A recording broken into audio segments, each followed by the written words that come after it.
तर नमस्कार मित्रांनो, स्वागत आहे तुमचं ह्या व्हिडिओमध्ये. ह्या व्हिडिओमध्ये मी काय काय टू डू लिस्ट केली होती आणि मी ती कशी कशी फॉलो केली आहे ते मी शेअर करते. तर आता घरातलं काम तर थोडंफार मला करावं लागतं आणि मग त्यानंतर मी माझा अभ्यास पण करते उरलेल्या वेळामध्ये. तर मी पीठ ते मळलं आणि काही काही वेळी काय होतं ना, की आपण सारखा अभ्यास करत असतो, मग रोज तेच आपल्याला करायचं असतं, त्यामुळे आपण बोर होतो. मग थोडंसं माइंड चेंज व्हायला आपण मम्मीला मदत पण केली पाहिजे. मग तेच नाही तर माझी मम्मी पण ओरडती. मग पीठ ते मळलं, त्यानंतर असंच बाहेरचा व्ह्यू मी बघत होते सकाळी सकाळी.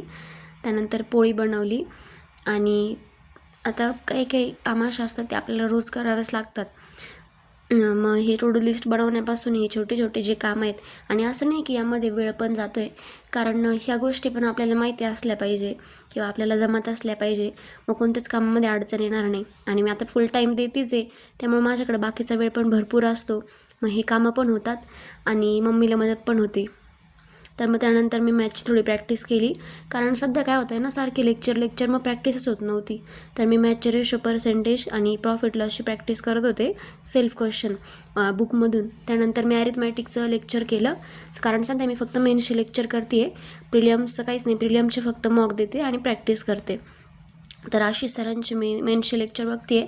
स्टार्टिंगला 10 ते 15 दिवस असं व्हायचं की मला हे क्वेश्चन पण समजत नव्हते की सर काय घेतात ते, काहीच समजत नव्हतं.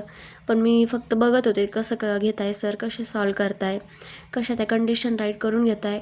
मग स्लोली काय झालं की मला जमायला लागलं आणि हॅबिट पण बिल्डअप व्हायला लागली. तर आता एवढं सगळं केल्यानंतर थोडंसं डिमोटिवेशन येतं किंवा कॉन्फिडन्स पण कमी होतो. पण मग मी एक अशी वरती वॉलवरती आता तुम्हाला दिसली असेल ती बनवली आहे. म्हणजे त्यामध्ये लिहिलं आहे की ह्या फेब्रुवारीमध्ये मला काय काय अचीव करायचे, कोणते कोणते गोल्स आहेत.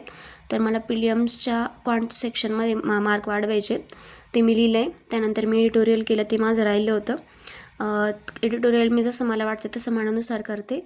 आणि मी नंतर रिझनिंगची मेन्सची पझल पण सॉल्व केली. आणि मग सगळी ही जी प्रॅक्टिस आहे मी तुम्हाला दाखवते. आता आपण काही वेळी काय करतो, गिवअप करतो किंवा नको म्हणतो, खूप झालं. तर असं होतं ना की किती क्वेश्चन सोडवल्याने तुमचं सिलेक्शन होणार हे माहिती नसतं तुम्हाला. त्यामुळं आपल्याला ते करत राहायचं आहे आणि प्रॅक्टिस थांबू द्यायची नाही आहे, प्रॅक्टिस पण करत राहायची. तर हेच होतं ह्या व्हिडिओसाठी. Bye, thank you.